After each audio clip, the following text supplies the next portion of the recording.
Well, good afternoon, and welcome again to the new year. I know we had an all-hands a few days ago that was a great all-hands led by our IT folks. It was wonderful.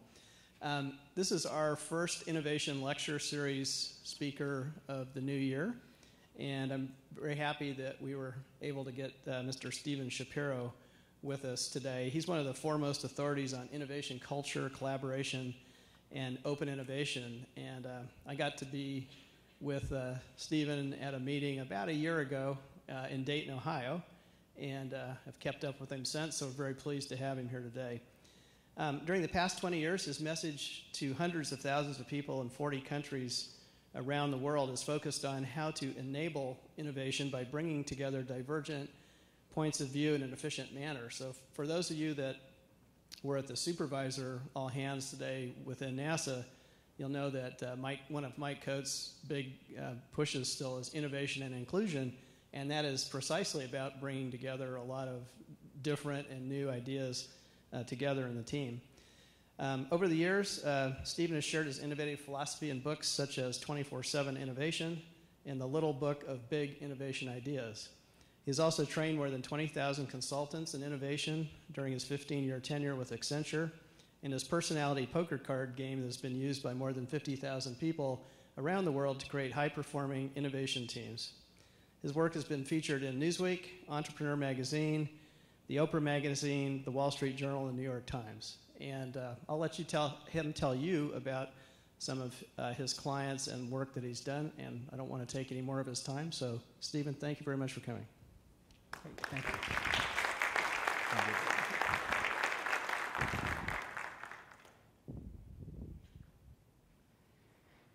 So you've all heard someone use the expression, we can send a man to the moon, but we can't blank. I mean, we can send a man to the moon, but we can't make a toaster that doesn't burn the bread. One of the things I've discovered is that people have a fascination with space travel. And I'm absolutely convinced that aerospace engineering is considered to be the most complex discipline in the universe, with brain surgery being a distant second. So we hear people use this expression, it's not rocket science. And when you use that expression, basically what we're saying is it's something that's not complex because rocket science is complex. Now, I would never suggest that rocket science or aerospace engineering challenges are simple. However, I want you to consider, at least for the presentation here, that sometimes rocket science isn't rocket science. And what I mean by that is sometimes the best solutions, the breakthrough solutions, are not going to come from the realm of aerospace engineering, and sometimes the breakthrough solutions are incredibly simple. I want to just give you one very quick thing to think about before we kick off here. This is a brain teaser that I like, and I want you just for yourself to think about what you think the answer might be. If the timepiece with the fewest moving parts is a sundial, what is the timepiece with the most moving parts? Now, most people, when I ask them this question, they immediately think of the universe, and I would think that that's probably where a lot of you went, but I'm actually looking at a real timepiece, something that would fit inside of this room. So our natural inclination then is we start thinking complex things like, maybe a nuclear clock, or maybe a grandfather clock, or a really nice Swiss watch. The reality is, it is something that I have in my pocket. The timepiece with the most moving parts is not something that is overly complex, but rather it is an hourglass. Now, our natural inclination with everything is to make things complex. So what I want to do during our time together is to explore three concepts, and these three concepts will be explained by three quotes from three famous people. So I'm going to start off with a quote from Einstein, then I'll move to a quote from Steve Jobs, and I will close with a quote from Edison. And these three quotes will give you a sense of the content that I want to talk about today, which is how do we accelerate the way we develop breakthrough solutions? Because here's the reality. I know in this room and on the WebEx and anybody watching the video that we have some of the brightest people on the planet inside of NASA. There's no disputing that. However, there is always an opportunity to innovate faster, innovate with lower risk, innovate at lower cost. Because I'm guessing that your budgets are not increasing. Therefore, the question is, how do you do more innovation with a little less money? And that's what I want to explore. To start things off, I want to test your memory.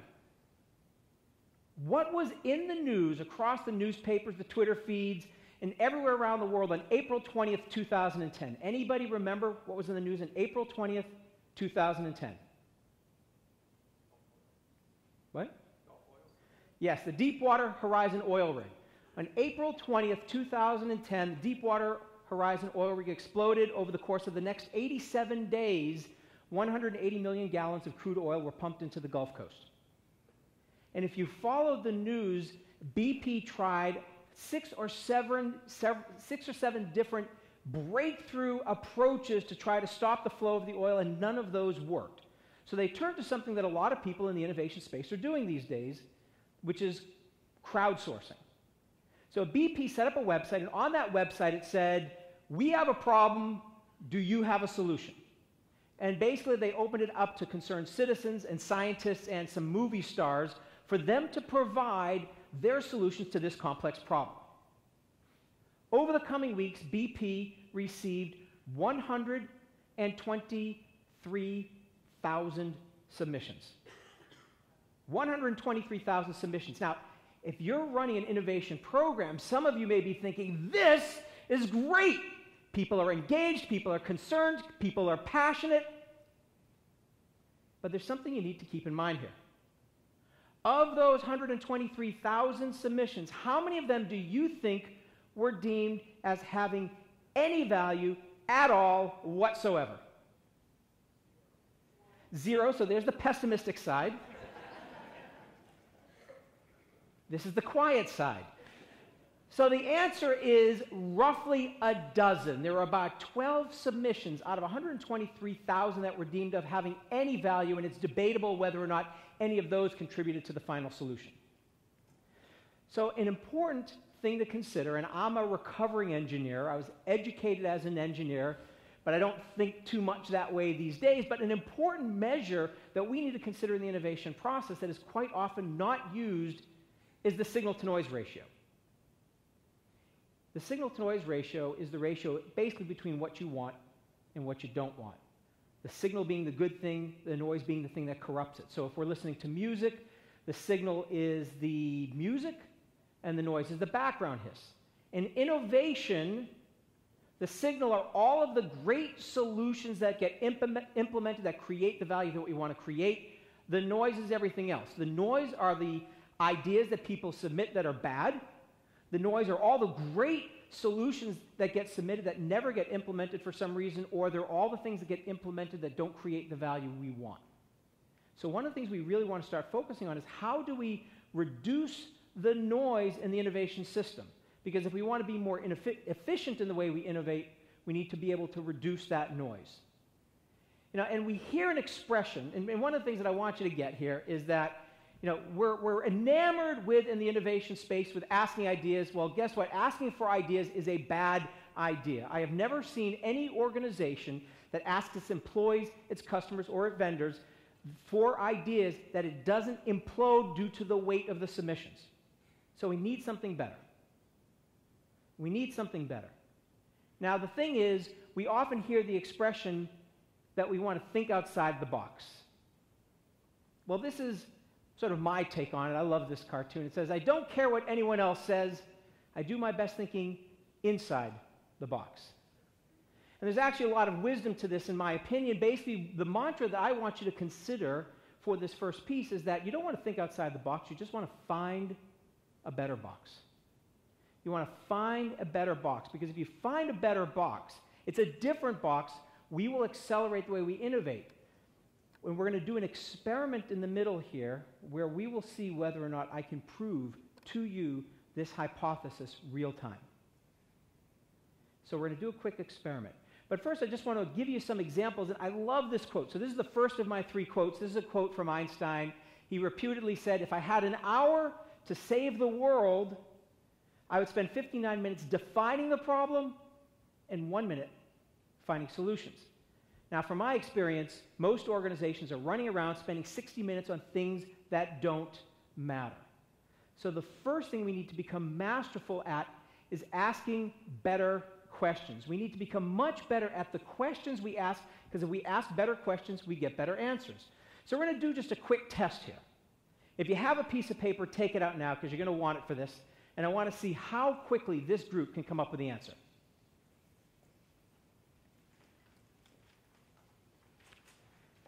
How many of you are fans of the NCAA tournament? Okay, got a few people. Great. How many of you know what basketball is? Okay, how many of you don't raise your hands in public? I think there's a few of you. All right, so here's what we're going to do. Imagine for a moment, it doesn't matter what sports tournament you like, but let's just, for those of you who know the NCAA tournament, know how it works, you can use that as a mental model. Basically, imagine there's a sports tournament, there are 65 teams. There are 65 teams, and this tournament is what is called single elimination. Single elimination means that one team wins and advances to the next round, and another team loses and is completely eliminated. In this particular situation, we have an odd number of teams, so there's 65 teams playing. Therefore, the way we've designed our test here is that the odd team gets a bye and automatically advances into that first round. Now, if those of you who've seen the NCAA tournament will be familiar with a chart that looks something like this, I want you to start thinking about things in like this. Okay, so if we had a tournament, the question is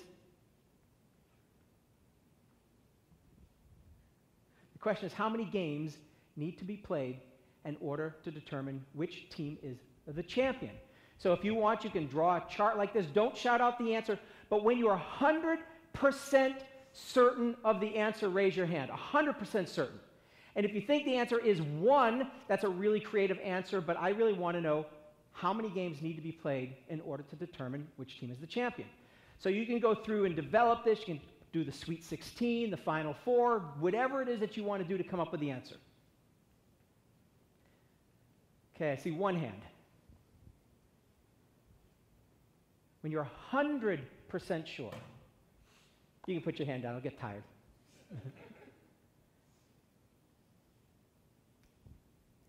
I've got sort of half hands. All right, so here's the thing. I'm going to ask a different question. Instead of asking how many games need to be played in order to determine which team is the champion, I'm going to ask you how many games need to be played in order to eliminate each of the losers. Remember, a team is eliminated when they lose. If there are 65 teams, how many teams need to be eliminated? 64. How many games need to be played? 64. If you were to actually do this, try this at home, don't just trust me, try this at home, and actually draw out a chart like this, you will see that, in fact, 64 games are played. And here's the point. The way we ask a question has an incredible impact on the way we think about the problem. I know this is really basic, but here's the thing. We are not educated in better question asking. We are educated in better solution finding. We are taught to be problem solvers. The most important skill that I want you to think about right now is not being a problem solver, but rather being able to frame the problem in a way that will accelerate the way that we innovate things. My favorite mantra for innovation is this. It's a very simple mantra. If you do these 4 things, innovation will happen in a completely different way, which is what we want to do is become better at asking the right question, the right way, of the right people, in the right way. What that means is if we ask the right question, we're asking something that's important. So it's linked back to what NASA's strategy is. Asking it in the right way means we are framing it in a way that we can increase the likelihood of finding a solution. Remember, the BP question, how do we stop the oil flow, is so abstract that they got a bunch of abstract and fluffy solutions. Very low signal-to-noise ratio. So we have to ask it in the right way. We need to ask it of the right people. That is, don't assume that the best and the brightest can solve every single problem in the world. No person can. And then finally, asking in the right way means we're using the right strategies for accessing different people. So I just want to quickly introduce this concept of the Goldilocks Principle. And the Goldilocks Principle is this. When we're asking questions, we want to make sure that we're not doing something that is, Goldilocks and the 3 bears, you know that one. Basically, it's Goldilocks goes into the house of the three bears. There's three beds. One is too soft, one is too hard, one is just right. So we wanted to find challenges that are just right. So we don't want things that are very abstract and fluffy, like the BP oil spill, but we also don't want to have questions that are overly specific that will limit the realm of divergent thinking. So let's turn to another oil spill. 1989, in Prince William Sound of Alaska, there was the Exxon Valdez oil spill. And the Exxon Valdez oil spill, only a mere 10.8 million gallons of crude oil. Unlike the Gulf Coast, which is warm temperatures, there was one issue that had eluded the oil experts for 20 years, one problem they could not solve, and it basically was this. The waters of Alaska are near freezing temperature. And every time they tried to move the oil-water mixture, it would freeze. And they spent hundreds of millions of dollars trying to find a solution. Literally, after 20 years, they did not find a solution to how do they move oil in this cold temperature in a way that it doesn't freeze. Now, what you don't realize maybe is that the question that they were asking was overly specific and of a single discipline. They had the oil experts working on it. Well, guess what? It wasn't an oil issue. They needed to actually make it a little more abstract. And when they asked the question, not how do we prevent oil from freezing, but how do we prevent, in fluid dynamics terms, how do we prevent viscous shearing, which applies to every dense liquid, regardless of temperature. How do we prevent viscous shearing from happening? That means that any dense liquid that's put under a force or acceleration will appear to freeze or solidify. How do we find a solution? Now, the solution to this one didn't come from somebody with oil expertise. It actually came from a chemist who worked in the construction industry. And this guy noticed that when they're pouring the wet cement, he had the same problem. Wet cement, a very dense liquid, when it was put under a force or acceleration, it tended to freeze. It would tend to coagulate inside the chutes. And what this guy did was develop a vibration device. It would vibrate the molecules at a particular frequency that would prevent this viscous shearing. They applied that same technology in Alaska and solved the problem. So it took 20 years of them working on an oil problem about freezing, but when they reframed it as this is about a fluid dynamics issue that applies to any discipline, any area, they got a solution in 6 weeks from somebody in construction. It changes the way we operate. So we need to ask the right question the right way. Now, I'll give you a lot of different examples from a lot of different industries just to give you a sense of the types of things that I'm talking about here. So, for example, this one's going to seem very mundane, but sometimes the mundane provides some pretty interesting insights. A mouthwash manufacturer had asked its customers, how do you want us to reformulate the mouthwash? And one of the things they heard from their customers through focus group sessions was that they wanted a mouthwash that didn't have any alcohol in it. So the scientists went off and they tried to create a mouthwash that had zero alcohol, yet was equally effective. And they couldn't do it. I mean, they spent millions of dollars trying to develop this new formulation. It sounds simple, but it wasn't. So when they hit a wall, they went back to the customers and they discovered something. The people who had asked the customers actually led the witness. They thought they didn't want alcohol. Actually, all the customers wanted was a mouthwash that didn't burn. They don't care about alcohol. Customers don't think in terms of that, but the people who were asking the customers did. And so when they thought about creating a mouthwash that doesn't burn, very, very different. They could create that very quickly. One last example in this area comes from the UK. I think this one's really fascinating. In education, we've all been trying to work on improving the educational systems. And in the UK, they wanted to do that. Now think about for a moment, if I asked you the question, how do we improve the quality of education? What are the things that come to mind? It's things like teachers and the qualifications of the teachers. It comes back to teacher pay. It comes back to infrastructure in the schools. It comes back to busing and how do we move people from place to place. There's the curriculum, et cetera, et cetera, et cetera. So again, this is a big, abstract problem where the breadth of the solutions could be all over the map. So we need to deconstruct it. If we have something big, we need to deconstruct it. And in this case, what they did was they went off and they spent the time, again, remember the Einstein quote, 59 minutes defining the problem, 1 minute finding solutions. They spent the time to understand what is the number one factor that drives a child's learning. Any guesses? Was it? Family life is close. It's actually parental involvement. All the research shows that when parents are involved in the student's education, that is the single, by far, greatest factor that influences their educational experience and how much they will learn. It's not about the teachers. It's not about the curriculum. It's not about the schools. It's not about the buses. When we reframe the problem, we're actually able to find a solution, and what they found was there's a school in Bogota, Colombia, that has 100% parental involvement in this program that they've developed, and they're now adapting that program to other countries. But by understanding what is the single most important part of the problem will help you figure out how to better solve that problem. So what we're going to do is talk about something which is really important. If we ask the right question the right way, there's still a piece that we're missing here. Because here's one of the things that I said, is sometimes, rocket science isn't rocket science. Well, there's a reason for that also, which is I'm a big believer that expertise is often the enemy of true breakthrough innovation. Expertise is the enemy of true breakthrough innovation. And let me explain that through something which you probably all experienced. I'm a naturally messy person. I misplace everything.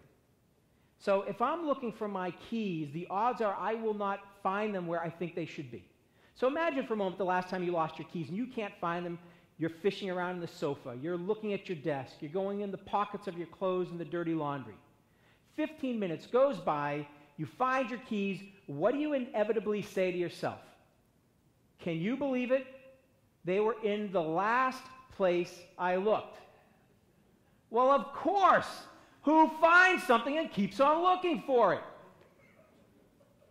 Guess what? The brain is the same way. When you are an expert, you will find a solution quickly. And you'll probably stop looking because you don't find something and then keep on looking for it. But what you start off with may not be new, different, or breakthrough. So I want to spend a little time exploring breakthrough thinking, and the way we're going to do that is through a little fun exercise. I think it's fun. You probably won't think so. But if you're going to be in this room, I want you to participate because there's actually a really powerful insight that we can gather at the end of this. What I need you to do is I need everybody, first of all, to pair up with one other person in the room. So turn to somebody next to you. I want everybody in a pair.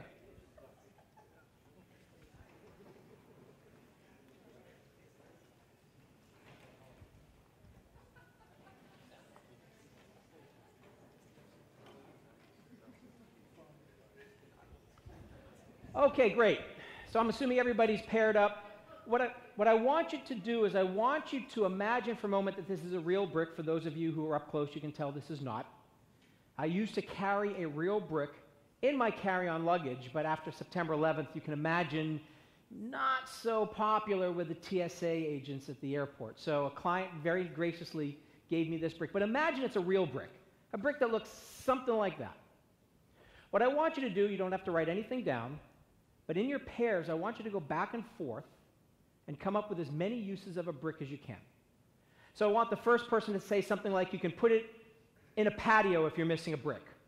The second person may say you could use it as a paperweight or maybe break it in half and use it as bookends. The first person might say, throw it at the TV if you lose the remote control. Doesn't matter, no right answers or wrong answers. You're going to do this for 45 seconds. And then I want to see what kind of solutions you came up with. So go back and forth. You don't have to write it down. Go.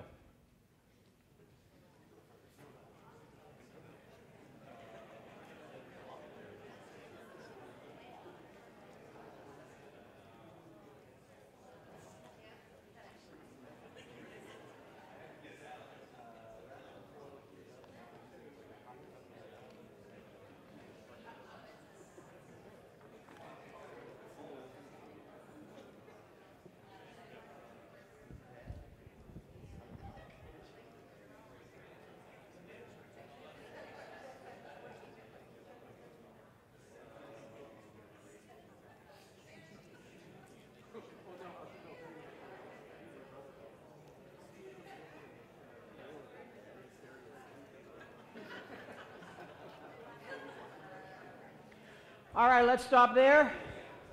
Let's stop there. I'm just curious, what are some of the the uses of a brick that you came up with. Just shout them out. And by the way, I always believe that competitions are great.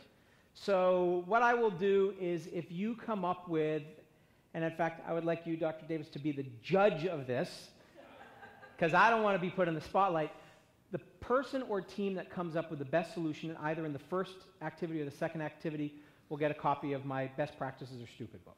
So we'll give that away if that's it. Now, here's the thing. If you suffer from insomnia, you want this book. So if that's any incentive. All right, so what were the best uses? Just shout them out. Pencil holder, great. A mini planter, good. An absorbent sponge or not absorbent? Okay, well, a sponge of sorts, maybe better for viscous things like oil rather than water. Okay, good. Grind it up and make it into an hourglass. I like the connection back to the beginning. Very good. I Throw them at squirrels. Okay, good. You got your work cut out. Yes, a couple more. Test tube holder. Backup cruise control, especially when you have a dead body in the trunk over the bottom. Oh, yeah, excellent, good. Back here. Ballast in a spacecraft. Good connection to actually what you do. Good. You agree? Good. Learning how to juggle. Slightly masochist or sadist person, I guess, or masochist, I guess is proper. Good. All right. Now, here's the interesting thing is I've done this, and I'll talk about this in a moment. I've done this with about 500,000 people now. And I do a lot of work with the Air Force. I've learned there are about 500 different ways you can kill a person with a brick. So I want to point out that you guys were not violent enough. Other than squirrels, you're a pretty nice crowd. All right, so here's what you just did. Now, I want to point out that this is the way that most human beings find solutions to any problem they are working on. Basically, what they do is they look at the problem they're working on. So in this case, a brick and the use of the brick. That's the question. And we look at the attributes of the brick.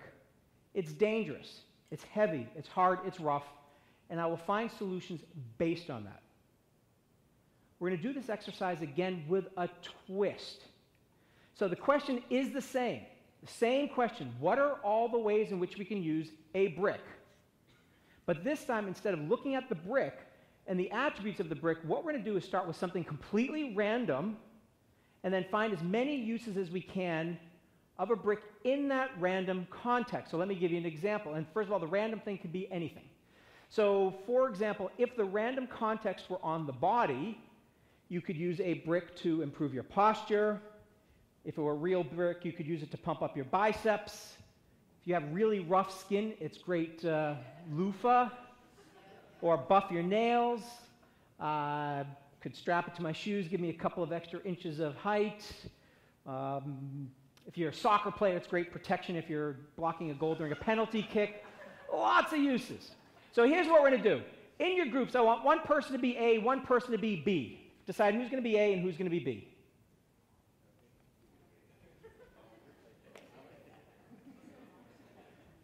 All right, so here's what I want. I want person A to name something random. It can be anything. So it could be in the bathroom, in the kitchen, on a beach. We've had people use a brick in a marriage. Lots of interesting uses of a brick in a relationship. Person B will then have 45 seconds to come up with as many uses of a brick in that one random situation. So you're going to do that for 45 seconds, and then when I tell you to, and only when I tell you to, person B will get their revenge. Because person B will name something random, and person A will come up with the uses. All right, so again, let's get started. Person A names something random, person B come up with the uses. I'll tell you when to switch.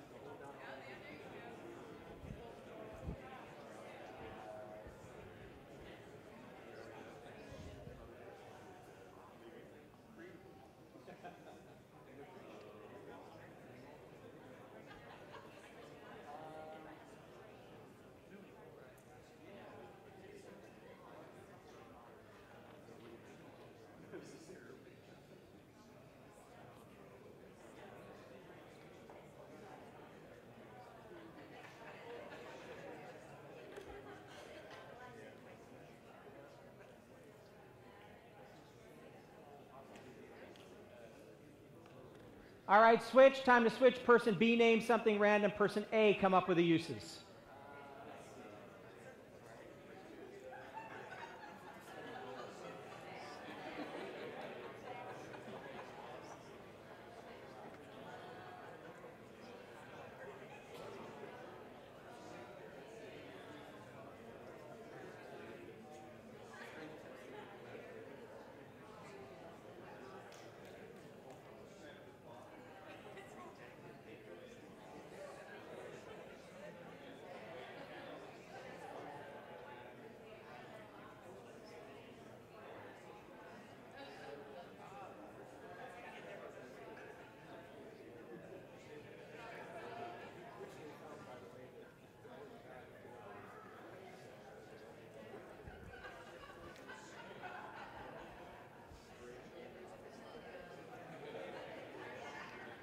All right. Just to give you the best solution I've heard yet, just if you want the benchmark. The random item was as a Halloween costume. And the winning solution was the woman could go as a brick and the man could go as a bricklayer. Ba-dum-bum. All right, with that, what are your best solutions? What is the random context and your one favorite solution? Usually gets a little quieter. We had use it as a heat sink. A heat sink. Okay, so what was the random? How would you use it on vacation? And I said, well, you could keep the brick up and put it in your cooler to keep your warm food warm, or keep it real cool using the heat sink. Great. Okay, so on vacation, and then use it to adjust the temperature and whatever it is you want to adjust in. Great, good. We had a bicycle. A bicycle. Fixing the brick to the person to lower their center of gravity so they're more aerodynamic. Excellent. So attaching in a way that actually lowers their center of gravity and makes them more aerodynamic and more efficient in the way they operate. Good. I see a very eager hand way in the back here. All right. A golf tee. Okay, and the random was golf? Okay, golf, and then as a golf tee. Excellent. Anyone else back here so I don't have to run back? Fishing.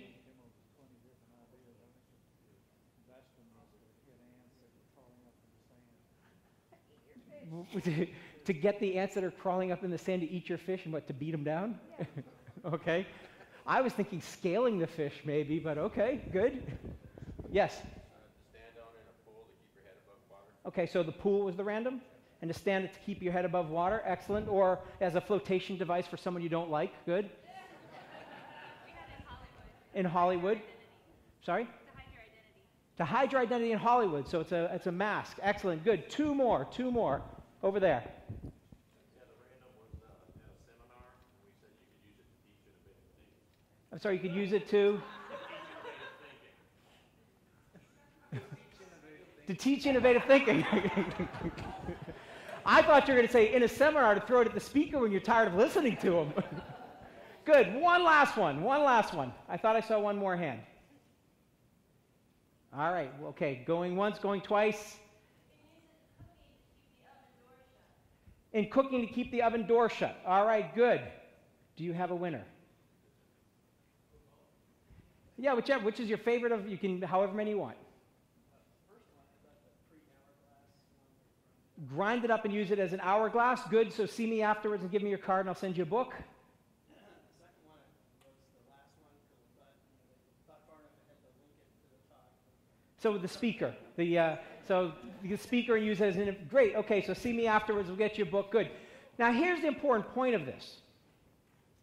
Which of these methods yielded solutions that you thought were more creative? And I want to be clear that I don't mean that you generated more solutions, and I don't mean that it was easier, but what I want to get at is the solutions you developed you thought were maybe a little further afield. You only have three options. Option one was the first way, looking at a brick and just understanding the attributes of a brick. The second way was connecting to something random, or the third option is you felt they were roughly the same. How many of you felt the first way yielded solutions that were more creative? I see one hand. Okay, good.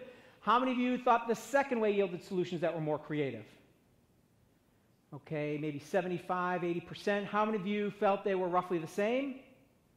Okay, a handful of you. And how many of you still don't raise your hands in public? I think there's a couple of you. Good. All right, so I've asked this question now of about 500,000 people, and what we found is that in audiences, 75 to 90% of an audience will choose the second method.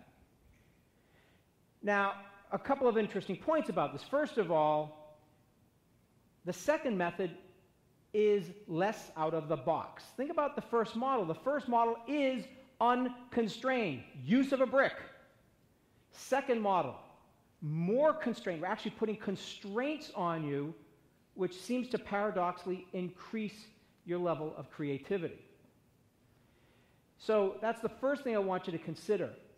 The second thing is there's a client that I worked with, very different industry. They make label makers. Label makers are a lot of times used in crafts. Now, one of the things that they did is they had their employees every morning spend 5 minutes trying to identify different uses of a label maker for different markets other than the craft market.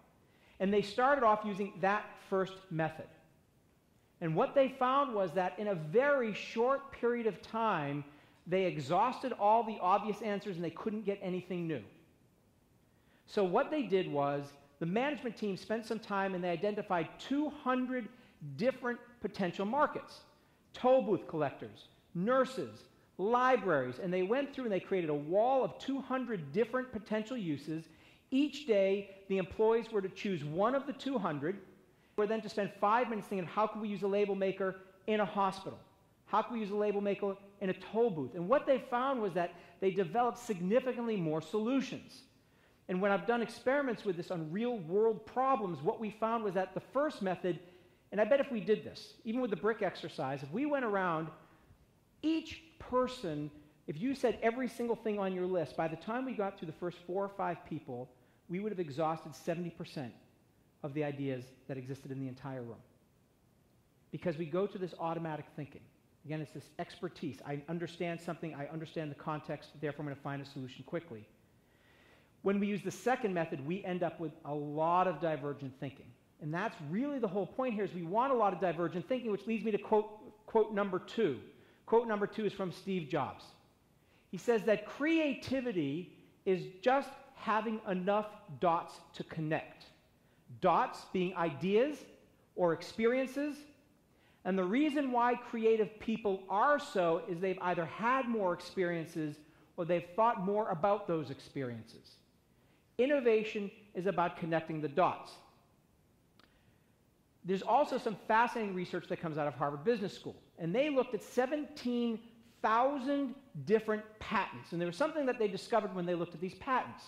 Most of the patents, an extremely large percentage of them, were adaptive or derivative patents. That is, that they were built on previous patents. They're basically just improvements. And what they found was that in that situation, nearly all of the patents were solved by somebody whose domain of expertise was that of the problem. So if it was a chemistry problem, it was solved by a chemist. If it was a biology problem, it was solved by a biologist.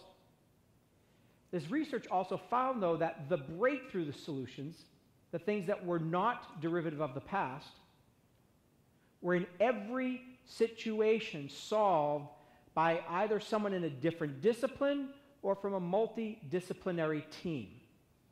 Expertise became the enemy of breakthrough thinking, and the opportunity is to recognize that the big opportunities come from other places.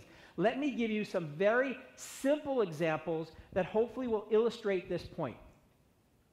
One is toothpaste. Now, toothpaste is probably about as common an item as exists. We use it every single day. But they're spending a lot of time and a lot of money innovating the way we brush our teeth and the way that, in one particular case, whiten our teeth. A manufacturer of toothpaste decided they wanted to find a better way of whitening toothpaste. They didn't want it to be abrasive. They didn't want to use a bleach. And they spent years and millions trying to find a solution. And then they did something which is brilliant. And this is one of the things that I want you to take away. Ask yourself a different question. The question I want you to think about is, who else has solved a problem like this? Who else has solved a problem like this? So the question isn't how we make teeth whiter. The question is, who else makes whites whiter? Laundry detergent. Laundry detergent makes whites whiter. Well, guess what? Unilever, the manufacturer of this toothpaste, also has a laundry detergent division. They never talk to these guys. So they go over and they talk to the laundry detergent people and they say, hey, we're really curious. How do you make whites whiter? And they discovered something very interesting. They said, we don't. We make whites bluer. If you notice, all laundry detergent is blue, and there's a reason for that. Blue laundry detergent creates an optical illusion. It prevents the reflection of yellow. Guess what? Your clothes are still dingy yellow. You just can't see it. So the people in the toothpaste division decided this would be really good. Let's go try to create a blue toothpaste. And I have a toothpaste here that is an instant whitening toothpaste. Well, it makes it look like your teeth are white. And for those of you who are really close, will see it's a toothpaste that has a blue dye right in the middle of this toothpaste. And unlike most whitening toothpaste that take 2 weeks or 6 weeks to work, this one works instantly because it creates the illusion of whiteness, just like laundry detergent does. So it's a breakthrough solution. Now, one word of warning. If you use this toothpaste and you go to a party where it's really dark and they use black lights, don't smile a lot. But again, the question was, who else has solved a problem like this? We want to become masterful of this. This, to me, is the first question you always ask. Anything you're working on, I don't care what it is, who else has solved a problem like this? If it's how do we get a spacecraft to land more safely, how do we talk to Hollywood about the way they do airbags? Whatever it is, there's a solution somewhere else. Someone else has solved your problem in a different domain of expertise. Let's just take a look at this one real quickly. Gas pipelines. This is a picture of the Alaskan pipeline. It runs for hundreds and hundreds of miles. Now, gas pipelines, due to age and a number of other factors, they start to crack, they start to leak, they start to break. In the case of the Alaskan pipeline, you've got some person out there shooting moose, and they shoot the pipeline by accident, it starts spewing oil. So the question is, the problem is, how do we find where the cracks are so we can go do a permanent seal? Any guesses? A water main system? I mean, so a lot of people talk about like valves and pressure and things like that, so we can sort of sense it. Is that what you're referring to? Good. What else? Satellite reconnaissance. Excellent. In fact, they do pay commercial aircraft as they're flying over the tundra to do visual inspections. Good. What else? Okay, smoke, so that if there's a hole, it just billows out all over the place. Excellent. So the solution to this actually came from a Scottish engineer who was working on this problem. And again, this is a problem that's plagued the industry for years, and he was moving a stack of papers, and he got a paper cut. What he realized very quickly is that a gas pipeline is like the capillaries in his finger. So the question is, who else seals cracks in a fluid that's moving through a pipe or tube? Your finger. And what this guy did was he created this inert coagulant ingredient that now goes inside of gas pipelines. It will automatically seal the cracks just the way the capillaries in the finger does. And he's working on something now that what it will do is put in a radio signal back to headquarters so they can go do a permanent fix. Now, you could have said, well, it's also like run flat tires. They get a flat and they keep on running. So there's lots of different ways, but again, build the muscle of asking, what else is this like? Who else has solved a problem like this? A very simple one. I worked in the office supply industry for a while with a company, and the second highest margin item after paper is refilled toner cartridge. So the question was, how do we get customers to return toner cartridge? Any guesses? Rebate. Okay, good first answer. Second answer is usually give them a mailer. Third answer is usually appeal to their environmental goodness. Guess what? None of those really work, because every cartridge that you get already has an envelope, and left to their own devices, most people don't care about the environment. They say they do, they really don't. So what we do is we ask the question, what is this like? But again, you have to ask a different question. The question isn't how do we get people to return toner cartridge. The question is, who else sends something to a customer and you are 100% certain that the customer will send it back? Now, the first answer that we thought through was the IRS, We could not think of a usable solution for that, but the next model that we were thinking about was Netflix, exactly, Netflix 1.0. And we actually created a subscription toner cartridge Netflix-like model for toner cartridge. You'd be getting this great deal, you'd never run out, very, very easy. So when we asked what is it like, we got a totally different solution.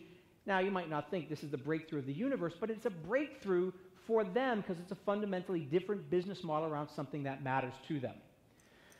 We'll do one last one here, and then I want to introduce one other concept, which is angioplasty. I was just speaking in Vegas at Caesar's Palace about a month ago, and the company I was working with is in the simulation realm. They actually will simulate anything that's in the real world, in the virtual world, and be able to do these beautiful and accurate statistical models. The problem is you need the data. And they were working with a medical device company trying to simulate the way that the angioplasty balloons work inside the body. And they were struggling to find the model. And they were talking with somebody about this, and they said, oh, this is really interesting. We just did a simulation for one of the car manufacturers for their airbags. And as it turns out, the way an airbag explodes and contracts is exactly the way an angioplasty works. And they were able to use the model from a car in the body. So what we want to do is, again, become really masterful at making these connections. And here's the point. And this is a chart that's a very simple chart, but I think it's very powerful. And there's a lot of interesting things in here, which is if we want to go for breakthrough solutions, what we want to do is, more than anything else, get a higher number, a higher diversity of people. Because the more we can get people from other disciplines looking at our problem, or the more we can at least think about who else has solved the problem like this, maybe in a different discipline, we are more likely to find the problem. Now, our natural inclination when finding solutions is to start at the bottom. We've got a team of people who are working on a problem. We're going to give them the problem and see if they can find the solution.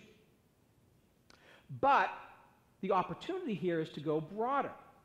So how do we go within the organization? I mean, there's just incredible resources, even here, in Houston, in other groups where you could get breakthrough solutions for propulsion from food. I don't know. I mean, there's, start thinking about what are these connections. But then how do you go to other parts of NASA? There's some breakthroughs there. And then also, how do we go further out into open markets? The more we start thinking about these connections and looking at unlikely places, the more likely we are to find breakthrough solutions. So one of the ones that I love is this, a potato chip manufacturer. Potato chip manufacturer wanted to find a way of reducing the fat in their potato chips.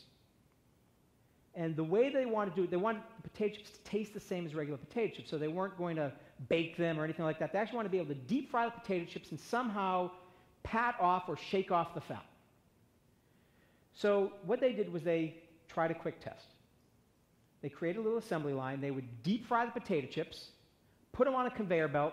They would vibrate the conveyor belt. They could actually see the fat dripping off the potato chips, and at the end of the conveyor belt was a bag where they put the potato chips.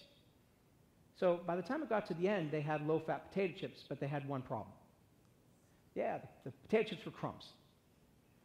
So what they needed to do is they needed to ask a different question, and they leveraged the crowds for this particular one, and they asked the question, how do we vibrate something that's extremely fragile without breaking it? How do we vibrate something extremely fragile without breaking it? Now, the solution to this problem did not come from somebody in the food industry. I mean, our first thoughts sometimes go to eggs, and how do we prevent the breakage of eggs? But the solution didn't even come from an engineer. It actually came from someone who is a musician. This musician hypothesized that when he was playing his music, he could feel the bones in his head vibrate. What if I could use that same process to vibrate potato chips just the right way? So he went home, cooked up some potato chips, put them on a drying rack, put a loudspeaker over it, played with the frequency, played with the volume, could actually see the potato chips dance, the fat fall off, the potato chips didn't break. Breakthrough solution from someone in just a totally different field. That's the opportunity. I mean, clearly that one was not rocket science. I mean, this is one of those things where we're looking for opportunities in other different places. Very last example, this is something that is brand new that was just announced a few months ago, which was the AIDS virus. They've been working on the AIDS virus for years, trying to understand how the AIDS virus works and the enzymes associated with it, and molecular biologists have been studying this. And one of the things that they know is that the reason why the AIDS virus is so virulent is because it's able to fold itself in ways that are more and more and more efficient, which allows it to propagate. So to find a solution for the ways that it can fold itself better, they didn't turn to molecular biologists. Did anybody read this one anywhere? Video gamers, yeah. What they did was they created a video game called Fold It. They had 250,000 video game players, and the rules were very simple. As you fold a molecule a particular way, if you fold it in a way that makes it more efficient, you get points. If you fold it in a way that makes it less efficient, you get deducted points. And they just recently released a paper where they believe they've actually cracked the code on how this works, which was a major breakthrough in AIDS research. So again, this is one of those things that if we can start getting more effective and more creative in not just in finding our solution with our people, but rather get more creative in the way we find and source solutions from other sources, this is a really powerful thing. So I'm going to pause here before I move to the third quote and just see, are there any questions that you have so far? I'm not a big fan of taking questions at the end. I'd rather take them now if you have any. So any questions so far on anything I've talked about? Yes, over there. We'll just wait for the microphone, I think.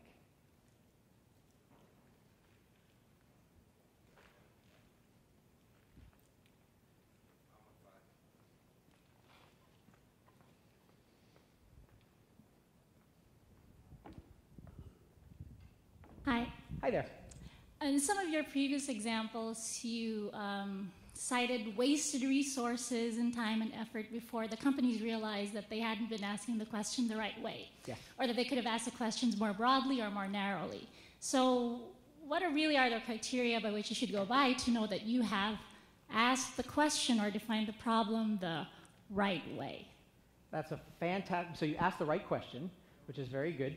And that's something which is hard to encapsulate into 5 minutes. It actually is a process we go through. But here's some very, very simple litmus tests that you can use. One is just say to yourself, what are the types of solutions I could get if I were to ask this? And what you could find, I mean, if you don't mind, I'd like to use an example that I know you've talked about before, Dr. Davis, about the zero gravity laundry. Is it okay if I use that one? Is that, I mean, yes? Okay. I want to make sure. Okay, good. So, I mean, there's a lot of great things that's been, and I'm going to talk a little bit about how NASA has been leveraging some open innovation just a little bit, but you know, there's one challenge, which I think is just a great challenge, which was, if I remember correctly, and correct me if I'm wrong, the question was, how do we create a zero-gravity laundry system? So, great question. Then the next step is to think about, okay, first of all, is it too complex? And that's, you know, are we creating something that's too big? And in some respects, systems imply too big. It also may imply some type of solution. Okay, well then, how do we bring it down a little bit? So what's the result that we want? Well, we want a system that, we want to be able to clean clothes. Okay, well that's a little more specific, but we could go one step further, which would be how do we create clothes that don't need to be cleaned? So it's just this iterative process of trying different things and testing them out, and just saying what types of solutions are we going to get, and are we allowing ourselves to get solutions from other places? And then ask yourself, who else has solved a problem like this? Now, is there anything that you want to add to this in terms of the experience you've had? Is there anything you want to add to what you've seen in terms of this, or anything else that you've done with open innovation so far? Sure. So that we had talked with Stephen about that one as one that we had written at the wrong level and too broadly.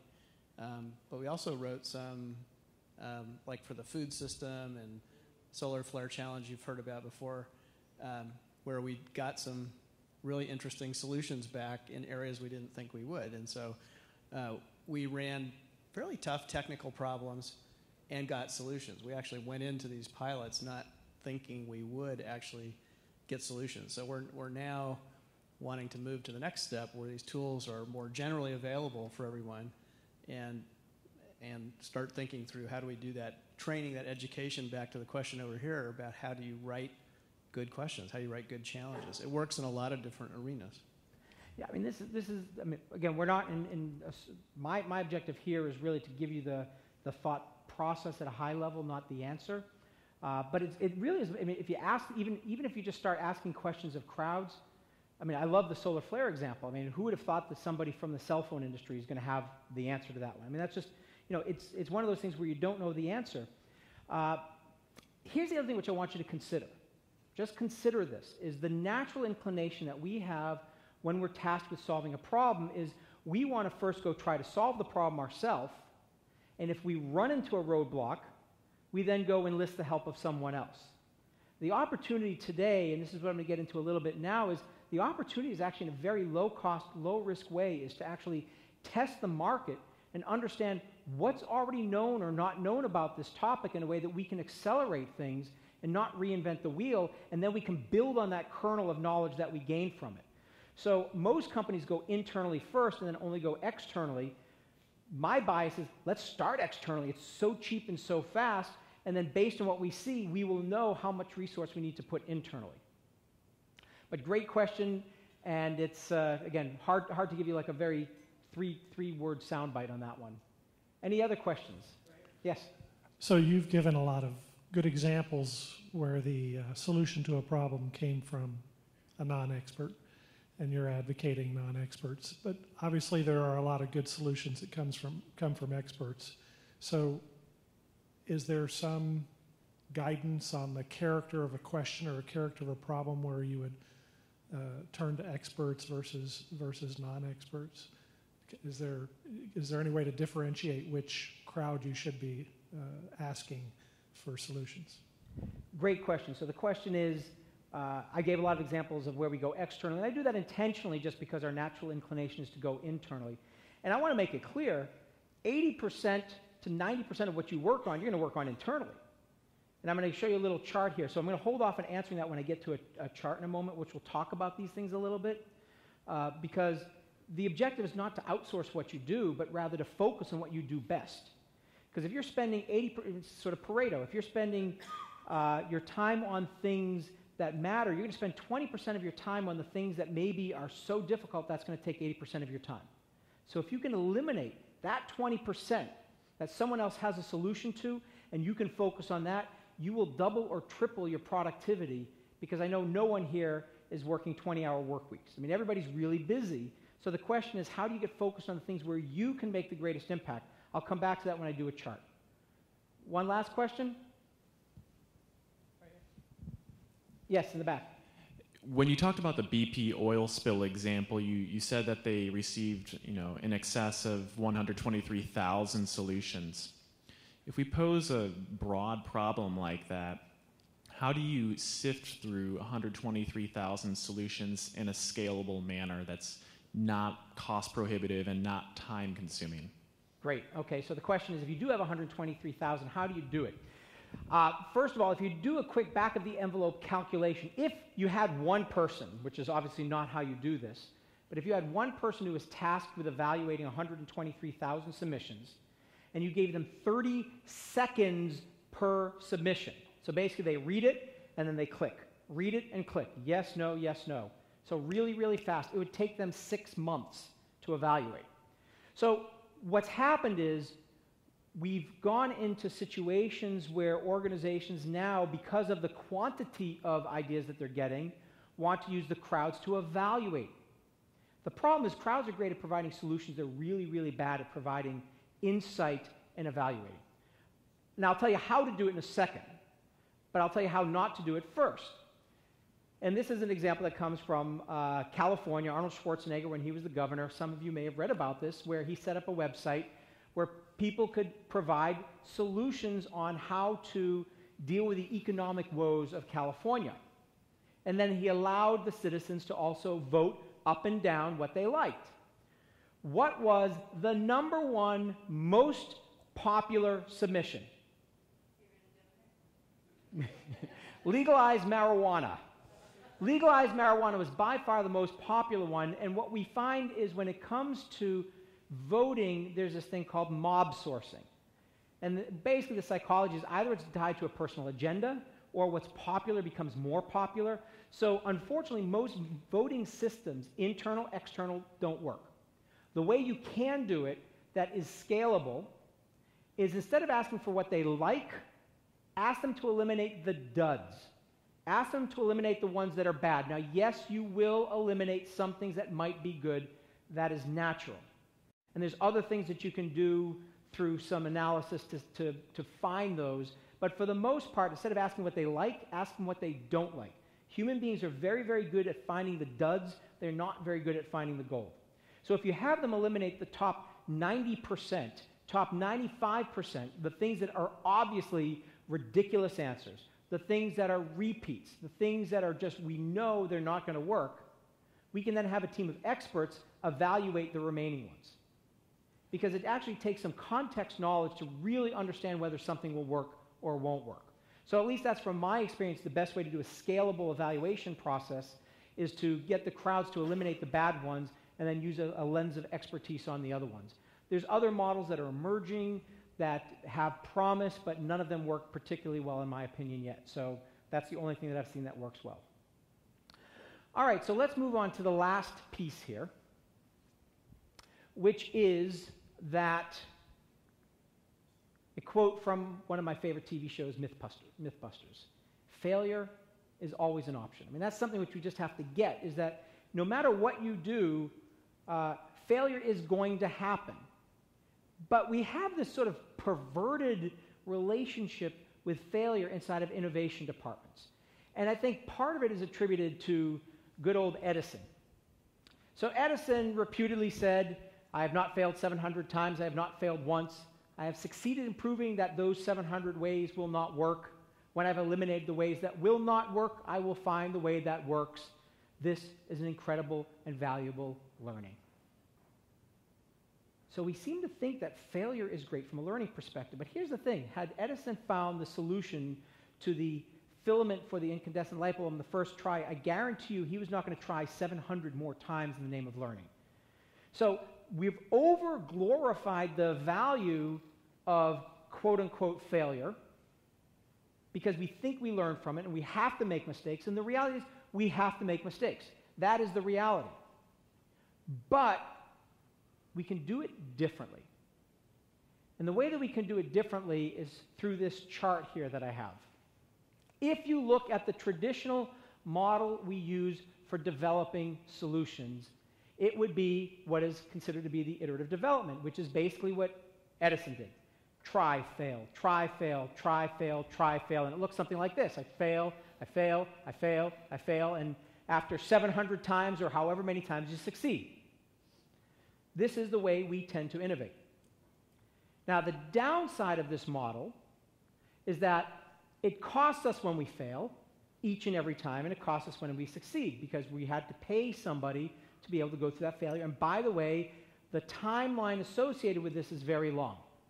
So if we turn this model on its side and we think about it as a massive parallel process of successes and failures where the failures don't cost us as an organization anything, it costs the market something, and we're able to do things in parallel, then it speeds things up. We end up with fail, fail, fail, succeed, fail. But the difference is the model is that this time we only pay for the success in terms of what its value is to us, and we also collapse the time frame because we have large markets of people working in parallel. And I'll give you a few examples of this, but I do want to just give you one perspective that I have, and it comes from Will Rogers. He said, there's nothing so stupid as an educated man if you get him off the thing that he was educated in. You guys are experts. You're experts in what you do. I mean, there's no disputing that. You are the best and the brightest on the planet, and the envy of anyone in the world. But you cannot solve every single problem. So the thing which we need to become better at is understanding what problems can we solve and what problems can't we solve. And this is just a very simple chart, and this is the chart that I was referring to, that I like to use, which is normally we believe we can solve all of these, and the reality is you might be able to solve all of these. But if we think about a bell curve of challenges, a bell curve of problems that we're working on the left-hand side, we're going to have things that we know someone has a very simple off-the-shelf solution that we can buy. And that we want to use tech scouting. Let's go out and just say, you know what, our gut tells us there's a solution out there. Let's go find somebody and license or buy the intellectual property from them. On the other side is where we can either issue an RFP and find a solution provider, or we can use some form of crowdsourcing where we can buy a solution. And then in the middle are the things which are your core discipline. And this is something which takes a little bit of experimentation and thought processes. For every challenge, the things you want to ask yourself is, first of all, have we framed the challenge the right way? Make sure that we've defined it properly. We haven't eliminated the possibility that solutions could come from other disciplines. And then do a quick gut check to say, how much of this can we solve and how much of it can we go externally? And after you do this for a while, become better and better at it. I mean, obviously, if it's something you've been working on and you don't have an answer, going externally is a good thing. I was working with one company. They spent $100 million in 10 years on this one problem. They couldn't solve it. So they went externally to find a solution. They got a solution. It was a document that was mathematical proof that what they were looking to do was absolutely, positively impossible. They realized very quickly that if they had started there, they would have saved themselves a lot of time and money. So you need to just do this gut check on some of this thing. This is not a science. I can't give you the 5 questions that you're always going to know, but you're going to have to use a little bit of a gut check on this. Our objective is not to outsource work to the others, but for you to focus on what you do best, because you are experts in what you do more than anything else. I want to talk about just some examples of crowdsourcing, because I think these are just useful to talk about 3 different models of crowdsourcing that are typically used. And the first model is sort of this public forum for discussion around something broad.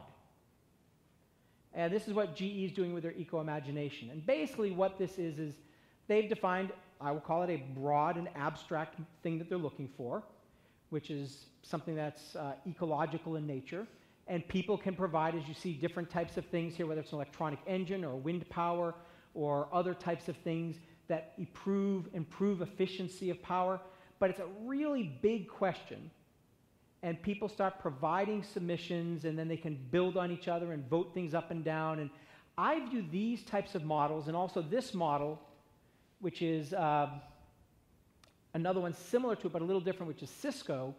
Cisco had their prize, their Cisco Prize, and basically what it was is a competition where the top 64 submissions who could define the next billion-dollar business for them would go into the round, and 64 was down to 32, 32 to 16, etc. And I view both the GE and the Cisco model as what I will call the American Idol version of innovation. And what the American Idol version of innovation is basically it's the best of what we get submitted, and we end it when we end it. So whatever we get, we get. Now, I happen to have insider information, not from these 2 companies, but from other companies that have done this. And basically what they say is the results are more good marketing PR and very bad from an innovation perspective. The solutions that they typically get with these types of models don't yield what they want because they get the best of a bunch of junk for the most part. One mobile phone company that had been doing this actually shared with me all their data, and the winner, on a scale from 1 to 5, the judges chose the winner as a 3 out of 5. Most of the submissions were a 1.5 to 2 out of 5. Low value. Good marketing. It makes them look good. It makes them look innovative. No value in it whatsoever. So the model that I like the most is this one. And this is something which many of you have heard of. How many of you know the Netflix, a handful of people? In a nutshell, what Netflix realized was that their customers were leaving them in droves because once they watched the TV shows and movies that they wanted, there was nothing else that they wanted to watch.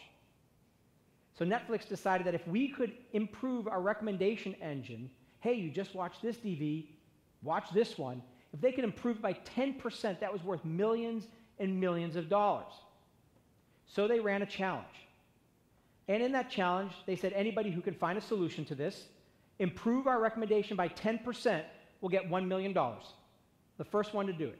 This challenge went on for quite some time, and in the end, as you'll see, the number 1 team, it was 7 people from around the world with 7 different disciplines who came together virtually to find the solution. And they got the $1 million, and Netflix got something that is worth tens of millions of dollars and would have cost them tens of millions of dollars to develop. Now think about the chart that I drew before.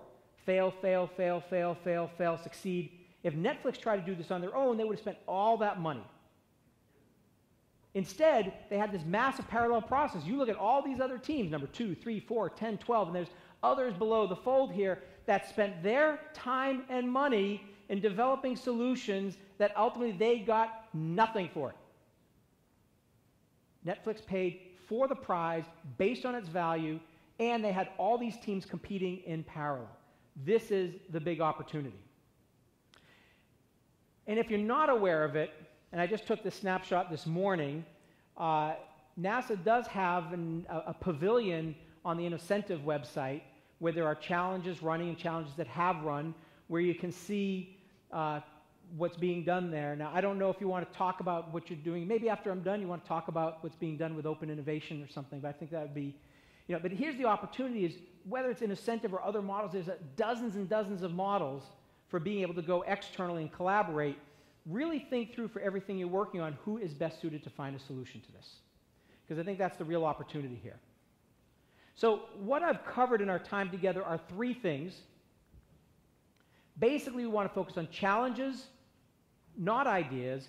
We need to become masterful at defining the problem, defining it well. Instead of looking for lots of abstract, fluffy solutions and ideas, we want to really laser focus on the things that are going to matter and define them in ways that we can accelerate the definition of solutions.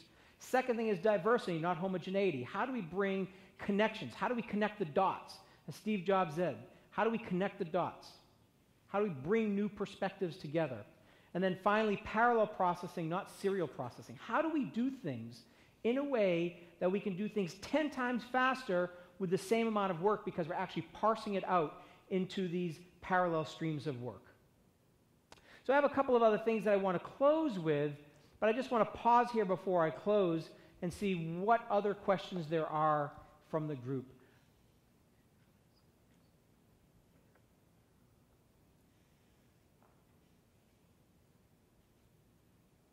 Okay, and let me close with just a couple of quick stories. The first story I want to close with is I had the great pleasure of working, when I was living in England for 3 years, working with a Formula One team. How many of you know what Formula One is? So half of you. So Formula One are really, really fast race cars. You can see these guys working around the car here. These cars cost about $1.5 million each to build. They go from 0 to 100 miles an hour back to 0 in less than 5 seconds. They go from 100 miles an hour to a full stop in less than 2 seconds, and they showed me computer simulations that if we could get a tunnel that was long enough, it could actually ride upside down on the ceiling of the tunnel, much like the Men in Black car, due to the incredible aerodynamics of these cars. Of course, for people who are in space, that's not that big of a deal, because just use Velcro and you'd be attached to the ceiling. That's a very different situation. But in our world here, that's pretty incredible. But the thing that always amazed me most about Formula One, it wasn't the car, it wasn't the driver, it's actually these people who are doing the pit stop. Back when I worked with the team, the pit crew consisted of 20 people, and those 20 people had a number of different tasks. So you had 4 people who would remove the lug nuts from each of the 4 tires. You had 8 people who would remove the tires and replace the new tire. You had people who were fueling the car, people working the jacks, and the guy working the lollipop that told them when to go and when to stop. The way the pit crews get efficient is they will sit there with a stopwatch and they will time the 20 people, and they will do this over and over and over again. And what they find is that there's a point that no matter how hard they try, no matter how hard they push themselves, they can't go 1/1000th of a second faster. It is the fastest possible time that the pit crew can go. This is it. They decided to try an experiment. And the experiment was this. Instead of telling the pit crew members that they were going to measure it on speed, they were going to be measured on style.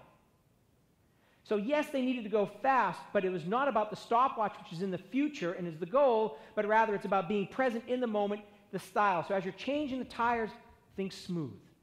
As you're fueling the car, think smooth. As you're changing the aerodynamics, think smooth. When they did this, when they weren't trying to go fast, but they were focused on the present, they were able to go 0.2 to 0.3 of a second faster than what seemed to be the best possible time. Yet when you ask the pit crew members if they thought they were going faster or slower, everyone on the pit crew thought they were going slower. And I call this the performance paradox. When we are focused on something, we have in our head that we need to push hard, we need to work hard, we need to hit the goals, hit our targets, because this is what we're taught to do. But in fact, this is the thing which very often destroys innovation. We see this in physical activities like this. I did a study with athletes who are approaching major milestones, like Barry Bonds hitting the home run record. As they get closer and closer to the milestone, their performance gets worse and worse and worse and worse. Barry Bonds was 10 times worse in the months leading up to that milestone. It's just human behavior. We've done the same thing with people trying to study and creativity work. Creativity work actually drops off to almost zero when you're pushing people. So the best piece of advice I can give you is, in addition to all the things I talked about, which is asking better questions, is to actually give yourself permission to breathe. Give yourself permission to not be so focused on the result. A guy I know is an incredible innovator, works in the smell industry. Scents, they make perfumes and other types of things. And he needed to develop 40 different scents every day. That was the corporate target. And when he and his team tried to hit 40 different new innovations every day, they failed. So with nowhere else to turn, he tried something pretty wacky. Now you got to get, this is a guy who's got a long ponytail and sort of like a little new agey, but he tried something. He took the whole team out, this is in England, took them out to Stonehenge.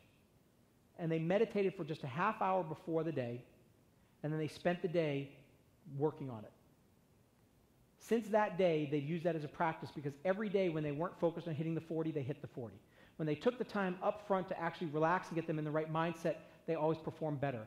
There's a part of the brain called the dorsal lateral prefrontal cortex that actually is very judgmental. And when we're focused on the goals and the objectives and the numbers, we shut that off, and that's the thing which shuts off our ability to develop breakthrough solutions. We develop our breakthrough solutions when we're relaxing, whether it's in bed or in the shower or meditating or yoga, and you need to find your own method for that, because that will allow you to develop breakthroughs faster. So I think it's just really important for us to get that this is not just all about do, but it's also about not doing. Sometimes we need to reflect, step back, and become more efficient in the way we do things. So I'm going to skip this next slide and just go right to this one. This is a slide that I took in the Daintree rainforest of Australia. In the Daintree rainforest, there's this bird called the cassowary. And the cassowary is this slow bird that has the bad habit of getting run over. So I took this picture, and throughout the rainforest, you'll see these signs: cassowary bird, speed bump. This is actually not the picture that I took. I photoshopped this picture. For those of you who can't see it, the bottom is the before, and the top is the after. I want you to become masterful at connecting the dots. That is the key. I want you to take the time to reflect. I love this quote. I'll read it to you because you may not be able to see it because it's the smallest font of anything I have, but it's a really great quote that was given to a group of people at West Point. I'll just read it for you. He says, I find for myself that my first thought is never my best thought. My first thought is always someone else's. It's always what I've already heard about the subject, always the conventional wisdom. It's only by concentrating, sticking to the question, being patient, letting all the parts of my mind come into play that I arrive at an original answer. By giving my brain a chance to make associations, draw connections, take me by surprise. And often even that idea doesn't turn out to be very good.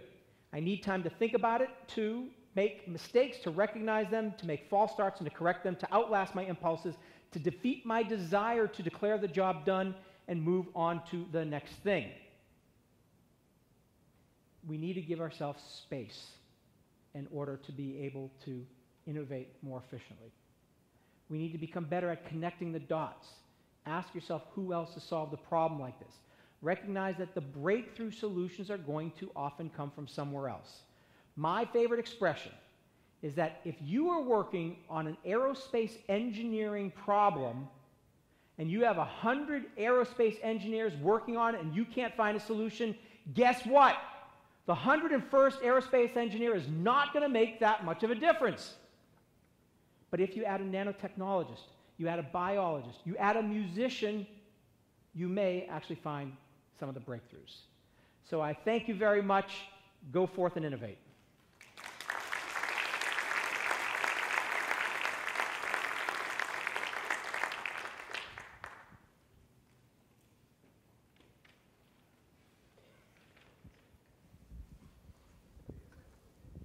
Stephen, thank you very much. Always appreciate the overview and getting into the culture and techniques of innovation, and we're constantly looking for ways to see how we can train ourselves, and so very much appreciate the time. It was a great lecture. We have a small token for you here, which is a montage. Oh, excellent. From the Johnson Space Center, so we hope you enjoy that. And again, thanks for coming. I don't know what your immediate departure schedule is, but if some of you have some questions that want to come on down, come on down. But we'll go ahead and end the WebEx here at this point. But thank you again. It was great. Thank you very much. And if you are the one who won the book, make sure you give me your card. Thank you. This is lovely.